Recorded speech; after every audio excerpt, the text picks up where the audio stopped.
Chaque année, durant la saison de reboisement, des centaines de milliers de jeunes plants d'arbres sont mis en terre. Des centaines de millions d'hectares sont investis dans ces reboisements. Mais la superficie des forêts de Madagascar n'augmente pas. Au contraire, elle semble diminuer d'année en année.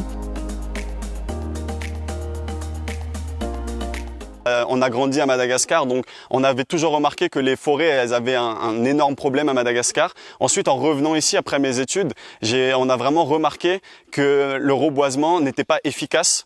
Tout ce qu'on fait, tout l'argent qu'on investit là-dedans, toutes les méthodes, tous les moyens qui sont mis en œuvre pour le reboisement n'avaient pas les résultats escomptés.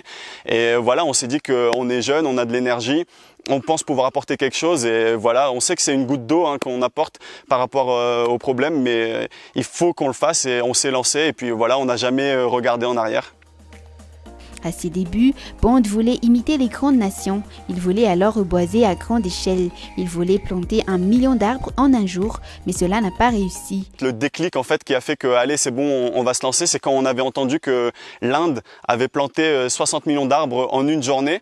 Et nous, on s'est dit, mais pourquoi à Madagascar aussi, on peut pas faire des grandes opérations de reboisement comme ça, comme la Chine aussi qui met 60 000 soldats à temps plein pour le reboisement. Le fait de voir que ces grandes nations qui sont déjà bien plus avancées que nous investissent à fond dans le reboisement, ça montre bien qu'il faut que Madagascar aussi se lance là-dedans, surtout que nous, on est vraiment un des pays qui est le plus durement touché par la déforestation au monde. Et c'est de là qu'est née l'idée en fait de base de Bond de planter 1 million d'arbres en une journée. Cette idée-là, c'est clair qu'on l'a mise de côté, on l'a pas réalisé, etc. Depuis, on a gagné en expérience. Aujourd'hui, Bond se tourne vers un projet qualitatif, un projet qui porte. Les arbres fruitiers reverdissent le pays, mais ils se transforment aussi en revenus pour le paysan.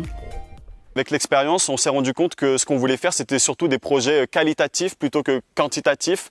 Lors de la saison de reboisement 2019-2020, c'était surtout des phases de test, des phases d'essai de notre modèle. On a planté à peu près 1000 jeunes plants dans la région d'Anjamasn. À notre grande surprise, il y a eu un excellent taux de survie malgré le fait qu'on ait planté les jeunes plants à la fin de la saison de reboisement. C'est surtout parce que c'était une collaboration avec un paysan qui était aussi très engagé avec nous. On a effectué le suivi régulièrement avec notre partenaire. C'était surtout des arbres fruitiers, donc beaucoup de pêchiers, d'agrumes et des papayers. Et on peut dire qu'aujourd'hui, il y a des papayers qui commencent déjà à donner des fruits, donc au bout d'1 an. Et ça nous a vraiment encouragé à reproduire le modèle à grande échelle. Le fait de voir que notre parcelle test, notre parcelle témoin, elle a ultra bien fonctionné.